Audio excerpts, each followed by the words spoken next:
Kebenaran yang akan saya ungkapkan ini mungkin membuatmu kesal, terkejut, atau membuka pikiranmu sekali untuk selamanya. Jika kamu bukan orang kaya, itu karena kamu sudah diprogram untuk tidak menjadi kaya. Kekayaan adalah hak kelahiranmu, tetapi kamu telah diajarkan untuk meragukannya dan menerima keadaan seadanya. Saat kamu lahir, kamu adalah seorang jenius yang berpotensi besar, tanpa ketakutan dan batasan. Tetapi seiring waktu kamu diajarkan untuk takut, menyerah, dan berpikir kecil. Selama bertahun-tahun, hidup saya mencerminkan pola pikir yang salah. Saya percaya bahwa lahir dalam kemiskinan adalah hukuman seumur hidup. Saya pikir beberapa orang lahir untuk memiliki, sementara yang lain seperti saya, lahir untuk berjuang, bertahan, dan menerima remah-remah. Yang membebaskan saya adalah memahami bahwa saya diprogram untuk gagal, bukan karena kebencian, tetapi karena ketidaktahuan. Mungkin kamu diajarkan bahwa uang itu kotor, bahwa menginginkan banyak itu serakah, dan bahwa menerima keadaan adalah kebajikan. Kalimat seperti, siapa yang serakah kehilangan segalanya atau uang tidak membawa kebahagiaan, menjadi tembok tak terlihat di dalam pikiranmu. Saya ingat duduk di markas pemadam kebakaran, menghasilkan sekitar 150 juta rupiah per tahun, dan memiliki utang sekitar 225 juta rupiah tanpa harapan. Hidup tampak berkata kepada saya, kamu tidak dilahirkan untuk ini, terimalah saja. Tetapi ada sesuatu dalam diri saya yang berteriak lebih keras. Pada titik itu, sebuah kalimat mengubah segalanya. Ada hukum-hukum pasti yang mengatur kekayaan. Jika ada hukum, maka kekayaan bukan masalah keberuntungan, tapi pemahaman dan penerapan. Saya mulai belajar dan mengamati diri sendiri, menemukan bahwa semua hasil yang saya dapatkan adalah cerminan dari gambaran yang saya punya tentang diri saya. Saya melihat diri saya miskin dan terbatas, dan meskipun saya mencoba mengubah hasilnya, semuanya kembali ke titik yang sama. Yang mengendalikan hidupmu bukanlah usaha sadar, tapi program yang berjalan di bawah sadar. Dan ini adalah ilmu saraf, bukan mistisisme. Seluruh alam semesta mulai bergerak mengikuti frekuensi baru ini. Pikirkan bersama saya, berapa kali kamu mencoba mengubah hidupmu, tapi semuanya kembali seperti semula? Berapa banyak janji tahun baru yang sudah kamu ingkari pada bulan Februari? Bukan karena kamu lemah, tapi karena kamu mencoba menanam kehidupan baru di tanah lama yang tercemar oleh keyakinan kekurangan. Saya ingin menawarkan sesuatu sekarang. Ambil selembar kertas dan tulis kalimat ini. Kekayaan adalah hak kelahiran saya. Saya mengizinkan kekayaan mengalir kepada saya sekarang. Tempelkan di cermin dan baca setiap hari selama 7 hari. Bacalah dengan keyakinan dan intensitas, lalu lihat apa yang berubah. Mungkin tidak ada yang berubah di luar, tapi jika berubah di dalam, maka dunia luar akan mengikuti. Pikiran adalah tanah, dan kehidupan adalah buahnya. Perangkap terbesar adalah percaya bahwa realitasmu menentukan siapa kamu. Tapi kenyataannya sebaliknya, siapa yang kamu yakini menjadi menentukan realitasmu. Jika kamu mengubah itu, segalanya berubah. Kebanyakan orang hidup dengan pikiran yang tenggelam dalam kekhawatiran, memikirkan tagihan, hutang, kekurangan. Saya termasuk di antaranya. Selama waktu yang lama saya persis seperti itu. Saya lebih sering berpikir bagaimana keluar dari lubang daripada bagaimana membangun tangga untuk naik. Ini bukan hanya kebiasaan buruk. Ini adalah program mental. Pikiran manusia bekerja dengan gambar, dan apa yang mendominasi gambaran mentalmu menjadi realitas materimu. Jika kamu berpikir miskin, kamu hidup dalam kemiskinan. Jika kamu berpikir makmur, kamu hidup dalam kemakmuran. Sesederhana itu. Apa yang paling sering kamu bayangkan setiap hari? Ketika melihat dompet kosong, apakah kamu membayangkan kekurangan atau memberkati ruang untuk apa yang akan datang? Ketika melihat saldo negatif di rekening, apakah kamu putus asa atau menggunakan itu sebagai titik awal perubahan radikal? Masalahnya bukan pada uang itu sendiri, tapi pada cara kamu memikirkannya dan emosi yang kamu kaitkan dengannya. Percayalah, emosimu adalah magnet yang kuat. Selama waktu saya diam-diam mengulang, ini bukan untuk saya. Saya melihat orang sukses dan merasa jauh, melihat mobil mewah, rumah indah dan berpikir, mereka bisa, saya tidak. Tapi saya tidak pernah bertanya, kenapa tidak? Apa yang benar-benar menghalangi saya? Kurangnya uang atau kurangnya gambaran mental tentang kekayaan. Karena lihatlah, Jika kamu tidak membayangkan dirimu di tempat yang lebih baik, kamu tidak akan bergerak menuju ke sana. Pikiran seperti GPS yang butuh tujuan. Saya berada di toilet barak militer, membaca kartu yang bertuliskan, saya akan menghasilkan sekitar 250 juta rupiah sebelum akhir tahun. Saya membacanya setiap hari, meskipun awalnya tidak percaya. Pengulangan menciptakan keakraban. Keakraban menciptakan penerimaan. Dan penerimaan menciptakan kenyataan. Setahun kemudian, saya menghasilkan sekitar 1.800.000.000 rupiah. Itu bukan mukjizat, tapi perubahan frekuensi pikiran. Penelitian terbaru di bidang neuroilmu menunjukkan bahwa otak tidak membedakan kenyataan dan imajinasi saat keduanya disertai emosi intens. Jika kamu membayangkan dirimu setiap hari dalam keadaan berkelimpahan dengan detail, perasaan, dan kesadaran, otakmu secara harfiah mereorganisasi dirinya, menciptakan jalur saraf baru, sinaps baru, kemungkinan baru.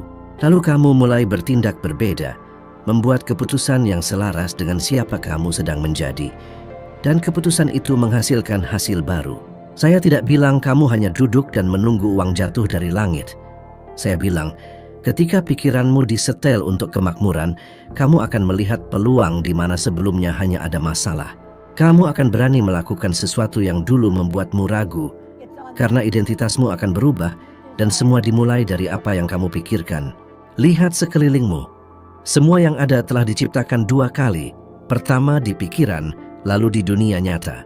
Handphone yang kamu pegang, rumah tempat tinggalmu, mobil yang kamu kemudikan, semuanya bermula dari sebuah ide. Apakah kamu benar-benar percaya kehidupan finansialmu akan berbeda? Itu juga harus diciptakan terlebih dahulu dalam pikiranmu dengan detail, emosi, dan keyakinan. Selama 21 hari ke depan, luangkan 5 menit setiap hari untuk membayangkan dirimu hidup dalam kehidupan impianmu. Tapi bukan sekadar membayangkan, melainkan merasakannya. Bayangkan kamu bangun di tempat yang kamu inginkan, melihat saldo yang kamu harapkan, membuat pilihan yang selalu kamu mau. Bagaimana perasaanmu? Bau apa yang ada, suara apa, tekstur benda apa? Semakin banyak detail, semakin nyata bagi otakmu. Dan semakin nyata, semakin kamu bertindak seperti versi dirimu itu. Kebanyakan orang ingin berubah, tapi terus berpikir sama seperti dulu. Mereka masih melihat diri sebagai korban, miskin, dan menderita. Tidak ada transformasi tanpa revolusi batin terlebih dahulu. Hidup berubah saat kamu berubah. Kamu berubah saat kamu mengubah pikiranmu setiap hari. Uang adalah perpanjangan dari kesadaranmu. Uang merespon cara kamu berhubungan dengannya. Mulailah memandangnya sebagai sekutu, alat untuk berkembang, pelayan yang kuat yang bekerja untukmu, bukan sebagai penguasa. Karena begitu kamu tunduk pada rasa takut, kekurangan, atau rasa bersalah, kamu kehilangan kendali. Kamu diciptakan untuk memimpin hidupmu, berpikir jernih, merasakan dengan sengaja, dan mencipta dengan tepat. Kekayaan yang kamu cari ada di dalam dirimu. Berapa banyak kesempatan yang sudah kamu lewatkan hanya karena kamu merasa tidak cukup? Berapa kali kamu ragu memulai proyek baru, membandingkan diri dengan orang yang lebih berpengalaman? Aku tahu perasaan itu. Lama waktu rasa takut membuatku lumpuh. Takut gagal, takut tidak diterima, takut dihakimi. Perbandingan adalah jebakan kejam. Karena kamu tidak pernah membandingkan secara adil. Kamu melihat panggung orang lain, tapi tidak melihat belakang layar kehidupannya. Kamu melihat kesuksesan mereka, tapi tidak melihat kegagalan. Melihat tepuk tangan, tapi tidak mendengar keheningan sepi. Dan dalam proses itu, kamu merendahkan diri, meragukan diri, menyabotase diri, dan berhenti mencoba. Kesalahan terbesar adalah berpikir orang yang berhasil sudah menyelesaikan semuanya. Steve Jobs pernah dipecat dari perusahaannya sendiri. Itu bukan pilihan tapi pukulan keras. Tapi dia gunakan saat itu untuk berevolusi. Tanpa itu Apple mungkin tidak pernah kembali ke tangannya. Dan aku melihat diriku gagal. Dikeluarkan dari sekolah tanpa prospek, seorang pemadam kebakaran dengan hutang sekitar 200 juta rupiah. Namun perubahan dimulai saat aku berhenti memandang orang lain dan mulai melihat ke dalam diriku, menyelaraskan diriku dengan siapa yang ingin aku jadi. Perbandingan adalah perlombaan tanpa garis finish, tapi tanggung jawab pribadi menempatkanmu di jalur evolusi. Rasa takut sebenarnya bukan tanda untuk berhenti, tapi tanda bahwa di sini ada pertumbuhan. Sekarang saatnya bagimu. Setiap kali kamu merasakan takut terhadap sesuatu yang baru, pandanglah dengan penuh kasih dan tanyakan pada diri sendiri, apa yang ada di balik rasa takut itu? Apakah itu takut gagal atau takut dihakimi? Takut merasakan sakit atau takut meraih kesuksesan? Ya, ada orang yang takut untuk menang karena menang membutuhkan perubahan. Meninggalkan siapa kamu sekarang untuk menjadi seseorang yang belum kamu kenal. Psikologi positif membahas tentang ketahanan, kasih sayang pada diri sendiri, dan keberanian sebagai pilar untuk kemakmuran emosional dan finansial. Bukan kegagalan yang menghancurkan, tapi bagaimana kamu menafsirkannya. Jika kamu menghakimi diri sendiri, kamu akan membeku. Tapi jika belajar, kamu akan berkembang. Aku ingat saat sebelum memberi ceramah pertamaku, tubuhku berkeringat dingin, tanganku gemetar, dan aku ingin melarikan diri. Namun aku teringat sesuatu yang ku pelajari tentang perilaku manusia. Tubuh bereaksi seolah kematian nyata, tapi biasanya ego hanya berusaha melindungi diri. Jadi aku naik ke panggung dengan rasa takut, berbicara, menangis, gemetar, tapi tetap berbicara. Hari itu menjadi titik balik, bukan karena sempurna, tapi karena nyata. Ketakutan akan selalu ada. Perbedaannya adalah siapa yang kamu pilih untuk menjadi meskipun takut. Perbandingan hanyalah gejala bahwa kamu belum mengakui dirimu cukup. Tidak ada orang lain seperti kamu di dunia ini. Ini bukan klise, ini tanggung jawab. Jika kamu tidak menempati tempatmu, dunia akan kehilangan apa yang hanya kamu bisa berikan. Saat melihat ke belakang, aku melihat berapa kali hampir menyerah dan bersembunyi, tapi juga bahwa setiap kali aku memilih bertindak, meski gemetar, sesuatu tumbuh dalam diriku. Lain kali saat kamu mulai membandingkan diri, berhentilah, tarik napas, dan ingat, jalan hidupmu tidak dibuat untuk sama dengan orang lain, itu milikmu. Ketakutan ketika diterima menjadi dorongan, perbandingan ketika dilampaui menjadi kekaguman, dan kamu ketika menerima diri menjadi kebebasan. Aku mengalaminya ketika memulai dengan target menghasilkan sekitar 70 juta rupiah. Hidupku kacau, tak ada tanda itu mungkin. Tapi aku membaca, percaya, dan bertindak, mengubah bahasa, kebiasaan, dan keputusanku, dan dunia mulai membentuk citra baru yang kubawa dalam diriku. Investasikan pada dirimu sendiri meskipun kamu takut, karena biaya untuk bertindak memang tinggi. Tetapi biaya untuk tidak bertindak jauh lebih besar, menjalani hidup di bawah potensimu. Aku bertemu seorang anak bernama Eric, yang pada usia 11 tahun didiagnosis dengan kesulitan belajar, dan keluarganya diberitahu dia tidak akan berhasil jauh.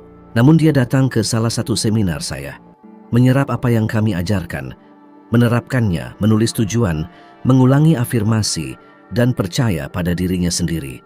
Hasilnya, dia menjadi siswa berprestasi, mendapatkan beasiswa, masuk universitas, dan mengubah label keterbatasan menjadi kekuatan. Mengapa? Karena dia bertindak, dan itu yang harus kamu lakukan sekarang. Berhenti menunggu merasa percaya diri. Itu datang setelah kamu bertindak. Jangan tunggu momen sempurna, karena itu tidak ada.